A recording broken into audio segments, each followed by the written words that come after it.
नमस्कार दोस्तों, जीडीपीएल टीम आप सभी का वेलकम करती है। और आज के इस वीडियो में हम लोग चर्चाएं करेंगे एक अति महत्वपूर्ण टॉपिक की, जिसके बारे में कुछ कोटेशंस हैं दुर्ग को लेकर के कि कौन कौन सा दुर्ग है, जिसके बारे में क्या क्या कहा गया है। इस तरह के एक या दो सवाल अक्सर एग्जाम में पूछे जाते हैं और हमारे लिए इसकी जानकारी होना बेहद जरूरी है। तो देखते हैं पहले की विदेशी यात्री या साहित्यकार जिन लोगों ने कौन से दुर्ग या हवेली को क्या कथन दिया, उनके बारे में करते हैं। तो पहली बात, परियों एवं देवताओं द्वारा निर्मित दुर्ग किसे कहा गया है?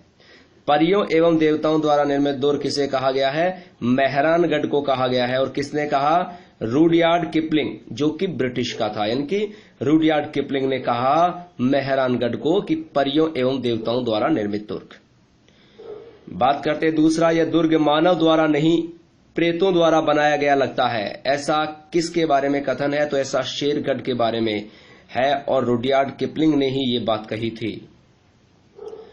यदि विश्व में कोई ऐसा स्थान है जहां शेरों की हड्डियां मार्ग की धूल बनी है तो वह राजस्थान कहा जा सकता है।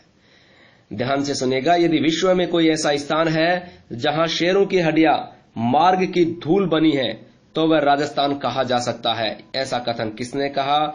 ऐसा कथन और किसके लिए कहा? राजस्थान के लिए कहा, रुडयार्ड किपलिंग ने कहा। अगली बात करते हैं, आगरा के किले को छोड़कर किसी भी किले का परकोटा इतना बड़ा नहीं जितना कि कोटा के गढ़ का है। किसके लिए कहा गया है? कोटा का नाम आ रहा है, इजी वे से याद कर सकते हैं, कोटा के लिए कहा गया है। मगर कहने वाला कौन? Colonel James Tod. जोधपुर के बेटे इस महल की खिड़कियों से ही अपनी सल्तनत पर आधिपत्य रख सकते थे। उनकी हुकूमत की हद तक इस किले से उनकी निगाहें पहुंचती थी। ऐसा किसके लिए कहा गया है? मेहरानगढ़ के लिए कहा गया है। और मेहरानगढ़ कहां पर? जो मेहरानगढ़ के लिए कहा गया है और किसने कहा है? कर्नल जेम्स टॉड ने। यहां के भित्ति चित्र एशिया में अपनी शानी नहीं रखते। किसके लिए कहा गया है? कोटा झाला हवेली के लिए। और कार्ल खंडेलवाला ने ऐसा कहा। विश्व के 8वें आश्चर्य की संज्ञा दी गई है मेहरानगढ़ को। किसने दी? जैकलिन कैनेडी ने। किसने दी? जैकलिन कैनेडी ने। यह दुर्ग पहाड़ी प्रदेश के बीच में है, इसलिए लोग कहते हैं कि और दुर्ग नग्गे हैं, परंतु यह बख्तरबंद है। किसके लिए कहा गया है? यह कहा गया है कुंभलगढ़ के लिए। और किसने कहा? अबुल फजल ने। काफी बार एग्जाम में पूछा जा चुका है। इधर प्रयाग न गंगा सागर, इधर न रामेश्वर काशी, यहाँ किधर है तीर्थ तुम्हारा, किधर चले तुम सन्यासी। मुझे न जाना गंगा सागर और न रामेश्वर काशी, तीर्थ राज चित्तौड़ देखने की मेरी आंखें प्यासी।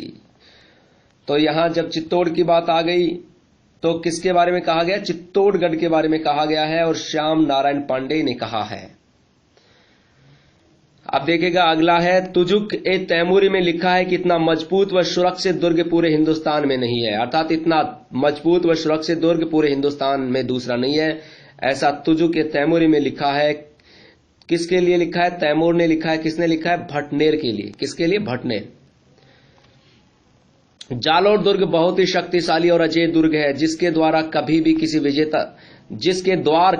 किसी विजेता के द्वारा नहीं खोले गए, चाहे वह कितना ही शक्तिशाली क्यों ना हो। ऐसा हसन निजामी ने ताज उल माशिर ग्रंथ में लिखा है। किसके लिए? जालोर के लिए।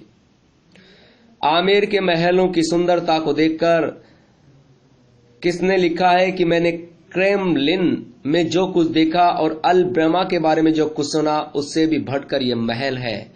ऐसा बिशप हैबर ने कहा आमेर के लिए। देखिएगा इसी तरह की कोटेशंस एग्जाम में एक ही दो पूछी जाती हैं, इसलिए इन कोटेशंस को आपको इग्नोर नहीं करना है। और इसी तरह के वीडियोस देखने के लिए हमारे जीडीपीएल चैनल को सब्सक्राइब करना ना भूलें और हमारे साथ जुड़े रहिएगा और भी अधिक और जानकारी के लिए। ये जानकारी हमारे विशेषज्ञों के द्वारा दी गई है। अगर किसी तरह का कोई भी आपको कहीं डाउट होता है तो आप अपना फीडबैक देना ना भूलें। आपके फीडबैक का हमेशा वेलकम रहेगा। जीडीपीएल टीम आप सभी का वेलकम करती है।